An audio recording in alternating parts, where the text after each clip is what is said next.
아멘. 우리 기도를 통해서 하나님의 뜻은 반드시 이루어집니다. 자, 오늘은요, 우리가 하나님의 나라, 천국에 대한 말씀을 나누고 있습니다. 그래서 천국의 실제를 교회 생활을 통해서 우리는 누릴 수 있다. 그래서 교회 생활이 어떠한 기본적인 원칙을 가지고 생활해야 되는가를 나누었습니다. 결국 이 하나님의 나라는 이 땅에 임하게 됩니다. 이 땅에 온전히 세워지게 됩니다. 우리는 그것을 주님의 재림이라고 표현할 수 있죠. 주님이 다시 오실 때 바로 하나님 나라가 이 땅에 임하게 됩니다.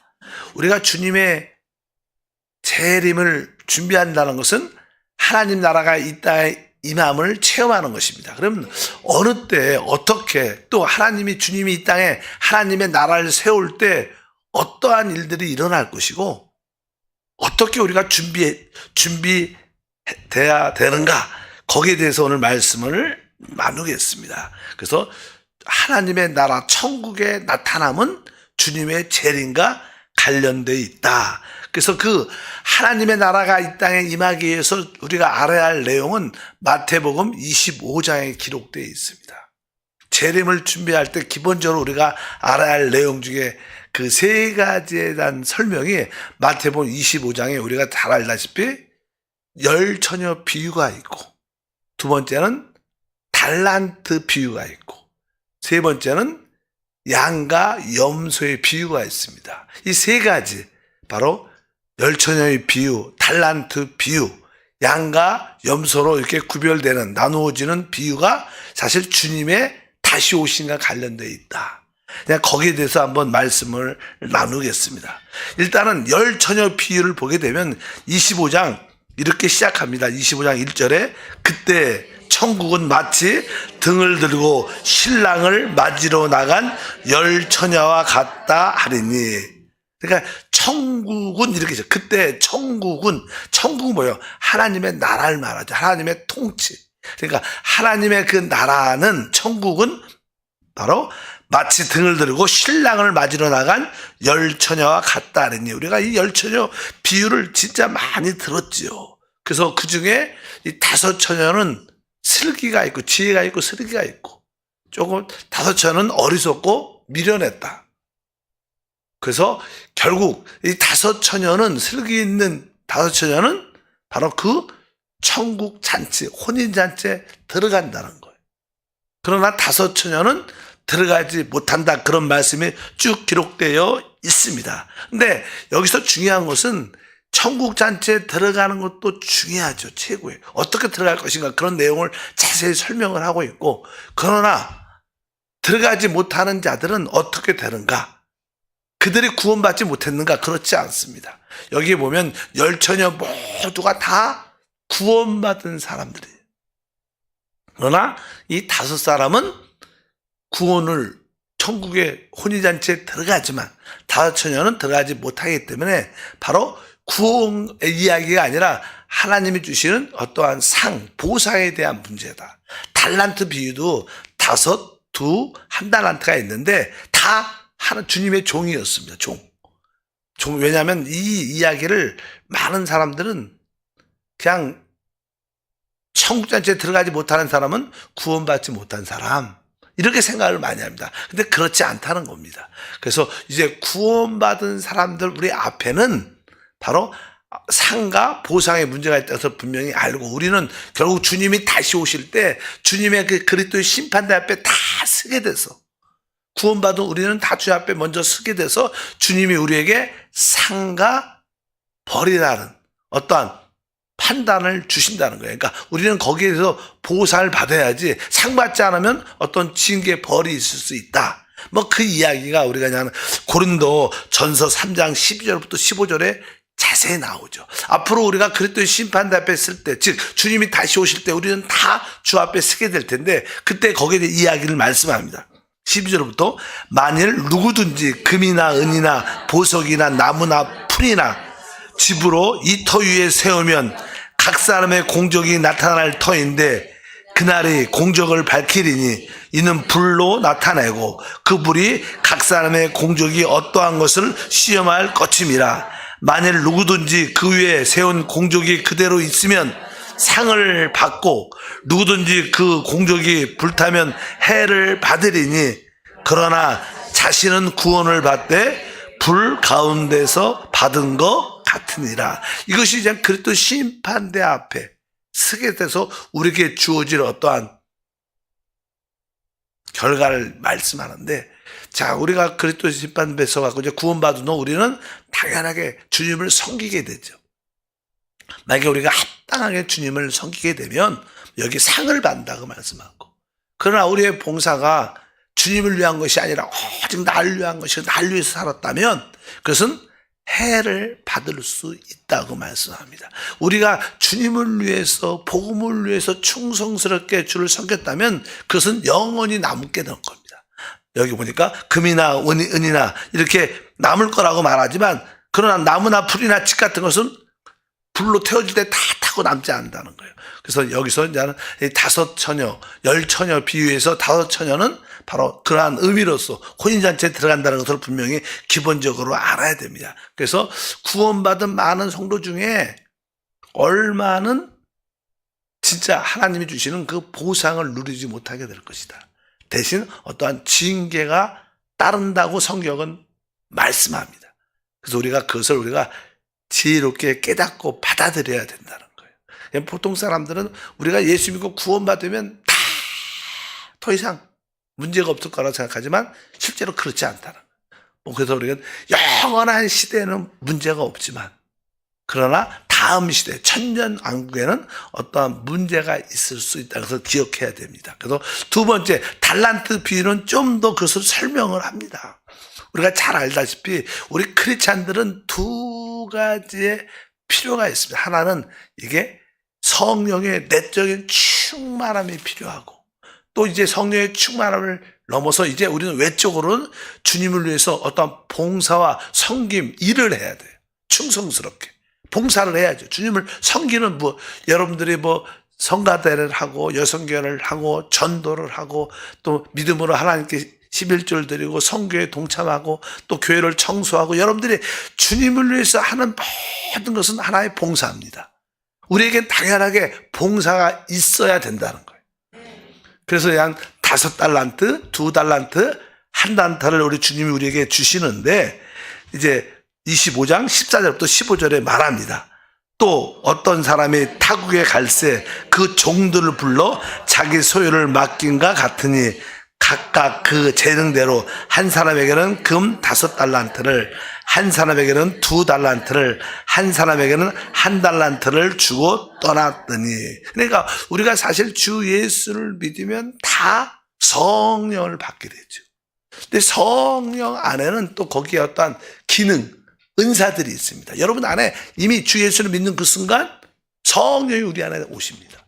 성령 안에는 어떠한 달란트 기능들이가 있는데 그 기능들이 어떤 분들은 좀 이렇게 클 수도 있고 작을 수도 있지만 일단은 하나님은 우리에게 다 성령을 주신 것처럼 달란트도 다 주셨다는 거예요.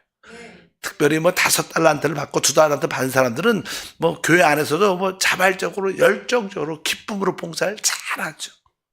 기쁨으로. 그래서 가만 놔둬도 열심히 충성스럽게 은혜롭게 재미있게 봉사를 잘합니다. 근데 문제는 1달란트 받은 사람이에요. 왜 1달란트 받은 사람들은 내가 받은 것 같지가 않아. 없는 것 같아. 나는 이렇게 열심히 봉사도 못하고 아무것도 할 수 없다고 늘 느낍니다. 예, 가진 게 없다고. 내가 가진 게 작으니까 이게 무슨 봉사가 되겠어? 이것이 교회 도움이 되겠어? 왜? 나는 없다고 느끼는 거예요. 사실은 나는 받았죠. 근데 자기가 느끼기에 작다고 느끼는 거예요. 작다고. 많은 사람들이 봉사를 안 합니다. 왜? 나는 은사도 없고 내가 할 수 있는 게 아무것도 없다. 그러니까 잘 안 하려고 그러잖아요. 그냥 나쁜 의도보다는 너무 가진 게 없으니까 도움이 되겠어? 이런 생각도 많고. 우리가 종종 그래서 나는 이런 1달란트 받은 사람에게 대한 문제가 있는데, 중요한 것은 우리 모두는 다 받았다는 거예요. 거기에 우리가 분명히 깨달아야 될 줄 믿습니다. 그래서 우리는 주님이 나에게도 달란트를 주셨고 적어도 1달란트를 주셨고 내가 받은 이 달란트를 포기하지 말아야 돼. 포기한다면 주님이 악하고 게으른 종이라고 말씀을 합니다. 근데 이제는 1달란트를 교회에 서서 대부분 성도들은 한 달란트를 받았죠, 사실. 뭐 이렇게 5달란트, 2달란트 받은 사람들은 뭐 이렇게 주로 봉사에 인도자가 돼서 열정적으로 하지만 뒤에 이렇게 주일만 나오고 이런 분들은 대부분 자기가 한 달란트를 받았다고 생각합니다. 이렇게 기록되어 있어요. 그 사람의 생각이 24절과 25절에 한 달란트를 받았던 자는 와서 이르되 주인이여 당신은 굳은 사람이라 심지도 않은 데서 거두고 해치지 않은 데서 모으는 줄 내가 알았으므로 두려워하여 나가서 당신의 달란트를 땅에 감추어 두었나이다. 보소서 당신의 것을 가지셨나이다. 그러니까 이 한 달란트 받은 사람의 자기 생각이 있죠. 그 생각은 뭐예요? 우리 주인은 굳은 사람이다. 아주 엄한 사람이라는 거예요. 엄격한 사람이다. 그래서 이분은 심지도 않은 데서 거두고 해치지 않은 데서 모으는 줄 내가 알았다. 그러니까 우리 그 한 달란트 받은 사람의 특징은 주님이 심지도 않은 데서 거둔다. 해치지 않은 데서도 모은다. 이 뜻은 무슨 뜻이냐면 그 한 달란트 받은 사람의 생각이 나는 받은 것도 없는데. 이렇게 우리가 종종 이렇게 간증하라 그러잖아. 수요일날 간증할 때 많은 사람이 안 하는 이유는 뭐 내가 받은 것도 주님이 주신 것도 없는데 뭐 간증할 게 없는 거야. 이런 생각을 주로 갖는 거예요. 주로 그렇지 않아요? 왜 간증 안 해요? 아니 뭐 나 받은 게 없는데 뭐 받아야지 뭘 간증도 하는데 뭐 받은 게 없는데 할 얘기도 없지. 이런 생각이 있는 거예요. 근데 주님은 주셨어요. 진짜. 그래서 우리가 입을 열어서 간증을 하면 자꾸만 간증을 하면 그래서 요즘에는 이렇게 양육할 때도 우리 모임을 가질 때도 옛날에는 입을 대부분 안 열었는데 자꾸만 이렇게 조금이라도 하다 보니까 좀 더 이렇게 풍성해지고 더 주님이 주시고 이것도 주셨구나. 이 이야기가 많아요. 근데 대부분 한 달란트 받은 사람들은 주님이 나한테 주신 것도 없는데 자꾸만 간증하라 그래. 이런 생각이 드는 거예요. 주님이 주신 뭐 은사도 없는데 자꾸만 봉사하라 그래요. 목사님은 그런 생각을 가진다는 거예요. 이것은 한 달란트 받은 그 사람 생각이에요. 우리 주인은 주신 건데. 그러니까 우리가 한 달란트 받았다는 생각하는 사람들은 안 돼. 내가 확실하게 한 달란트 받았고 내가 이 작은 것이라도 가지고 내가 봉사를 하겠다. 그러면 이제는 하나님께서 그에게도 5달란트, 2달란트, 한 달란트 받은 사람 동일한 축복을 주셔요. 많이 남기라는 것도 아닙니다. 그 받은 만큼 남기면 되는 줄 믿습니다. 그래서 한 달란트 받은 사람의 그 생각이 잘못된 것을 우리가 분명히 알아야 됩니다. 그래서 우리가 주님께 예배와 봉사하러 올 때마다 내 작은 것을 내가 한번 열심히 사용해보자. 하나님께 한번 들어보자. 교회를 위해서 한번 섬겨보자. 이런 마음을 가지면 우리는 주님이 다시 오실 때 하나님 나라에 있다 임할 때 우리는 놀라운 축복에 참여하는 은혜와 축복이 함께할 줄 믿습니다. 그래서 우리는 봉사할 때 우리가 달란트를 사용할 때 여러분들의 교회 안에서 어떤 봉사와 기능을 발휘할 때 기본적으로 여러분들은 충성 즉 근면해 열심히 해. 뭐 잘하는 것도 중요한 것보다는 내가 적지만 이걸 가지고 내가 근면해야 되고 그리고 믿음으로 해야 돼요. 나는 한 달란트 작은 것이 있다. 내가 이것이라도 사용하기를 원한다. 작게라도 봉사하기를 원한다. 이렇게 여러분들이 믿음으로 봉사하고 근면스럽게 충성스럽게 하면 주님은 우리에게 놀라운 축복을 주십니다. 그렇지 않고 우리가 받은 달란트를 땅에 숨기고 하지 않으면 주님의 영적인 경제 원칙은 있는 자는 더 많이 갖는 거예요.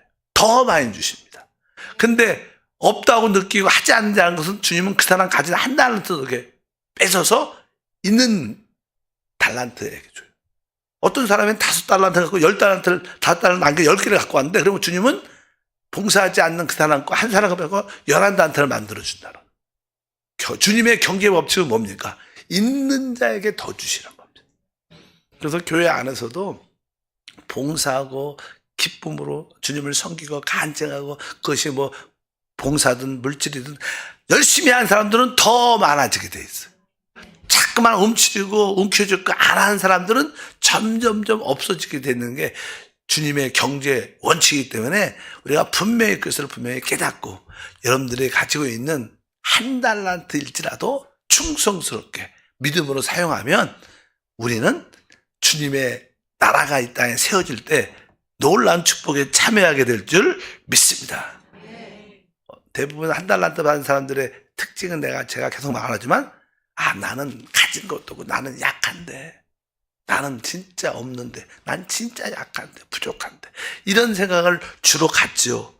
그런데 고린도후서 12장 10절에 보면 바울의 고백이 이렇습니다. 그러므로 내가 그리스도를 위하여 약한 것들과 능욕과 궁핍과 박해와 공고를 기뻐하노니 이는 내가 약한 그때 강함이라. 여러분들이 약하다고 느낄 때 사실 그때가 어떻게 보면 가장 강할 때다. 약하다고 생각해갖고 포기하지 말고, 내가 약하니까 없으니까 주님이 더 함께 해주신다. 한번 해보자. 이렇게, 약하니까 나는 안 하겠습니다. 물러나지 말라. 왜? 약할 때가 가장 주님이 볼 때는 강한 때다. 그것을, 이러한 말씀을 붙잡고 우리 모두가 달려가야 될 줄 믿습니다. 또 주님의 경제 법칙이 써있죠. 28절과 29절에 그에게 그 한 달란트를 빼앗아 10달란트 가진 자에게 주라. 무릇 있는 자는 받아 풍족하게 되고 없는 자는 그 있는 것까지 빼앗기리라. 이것이 주님의 경제 법칙입니다. 그래서 사실 어떻게 보면 이 세상에 평등하게, 이게 다 동일하게 평등하게 이렇게 다 이렇게 분배의 법칙을 갖고 사회주의가 주로 그런 원칙을 가지고 있는데, 그것이 인간 구조에 그렇게 잘 맞지 않아요. 제가 그냥 러시아에서 뭐 공산주의, 사회주의 가운데 이렇게 선교사로 있었잖아요. 거기 보면 아주 아파트 다 동일해. 겉에는.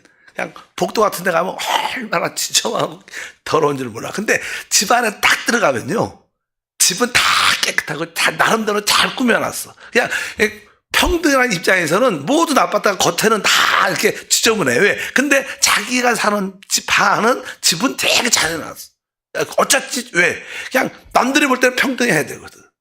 아래 걸 보여주면 안 되거든. 그게 사람이 평등은 다 그렇지. 태어날 때 사람은 어떻게 태어나요? 아마 대부분 손을 피우고 태어나는 사람 하나도 없다는데, 손을 꽉 움켜쥐고 태어난대. 왜? 내 거야. 이거는 내 거야. 이 사람은 내 거란 욕심이 있어요. 이거를 나는 이렇게 평등하게 하니까 일을 안 하죠. 그러니까 대부분 사회주의는 평등은 평등한데 가난한 평등. 사회주의 대부분 공산주의에서 다 많이 힘들어. 왜? 평등을 주장하다 보니까 어떤 뛰어남이 없어지고 점점 평등을 같이 하다 보니까 전체적인 하락, 가난한 평등이 돼요. 근데 우리는 시장 경제는 좀 너무 부자, 가난하다, 빈부의 차이가 많으니까 그것도 문제가 심각하지만, 보통 사회주의는 평등을 강조하다 보니까 다 가난한 평등이 되는 거예요. 인간 구조가 평등으로 돼. 왜? 우리 안에는 욕심이라는 게 있어갖고, 욕심이 이게 돼야지 그것이 에너지가 돼서 열심히 일도 하잖아요. 그래서 내가 그 선교지에 갔을 때는요, 우리 고려인이라 그래요, 거기. 고려인. 중국에서 보통 우리 동포들을 조선인이라고 부르죠. 조선 사람, 조선인. 근데 그 러시아 쪽은 고려인이라 그래요. 왜 고려인이라는데, 보통 이렇게 거기에는 러시아 사람, 여러 가지 종류의 사람들이 진짜 많습니다. 다양한 인종이 있는데, 특별히 이 고려인들이 어느 정도 잘 살아. 왜?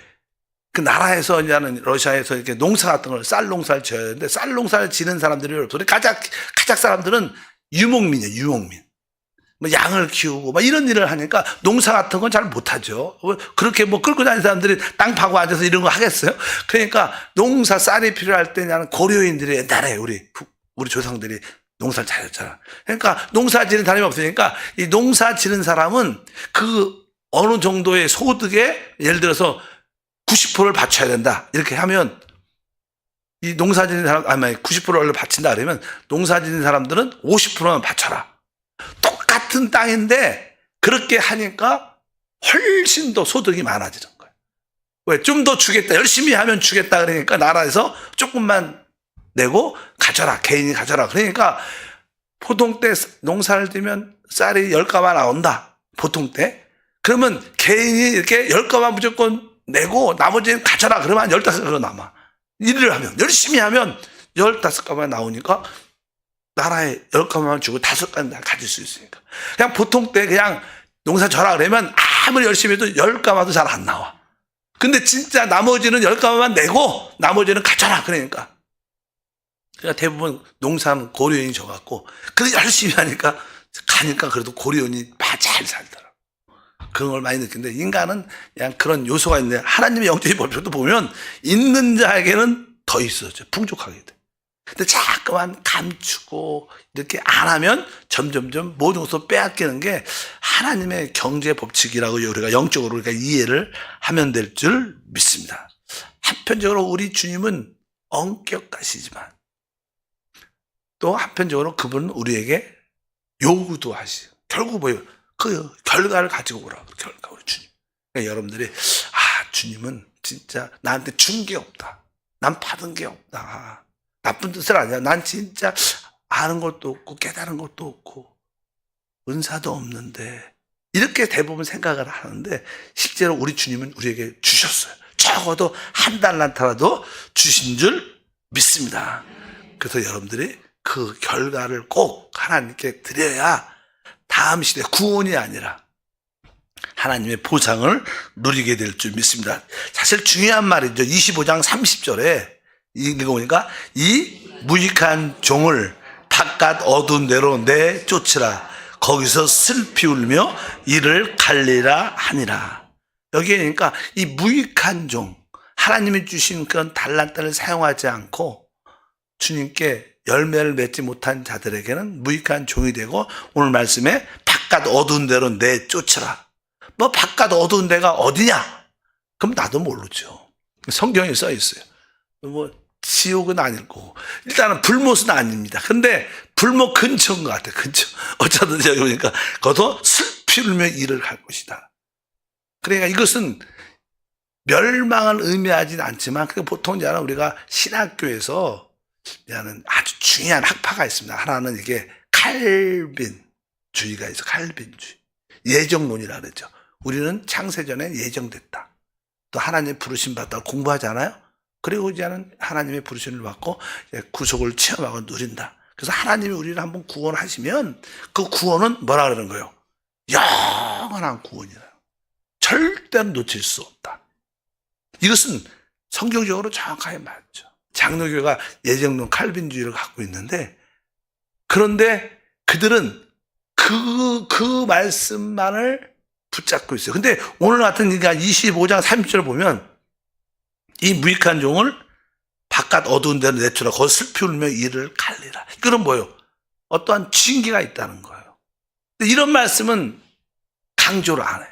그러니까 이 칼빈주의가 우리를 예정되고 영원한 구원을 주시면 다시는 그 영원한 멸망에서 우리가 망하지 않죠. 영원한 구원이니까. 그런데 이런 말씀은 조금 강가하고 붙잡지 않는 거예요. 또 하나가 있어요. 알미니안주의가 있어요. 알미니안주의.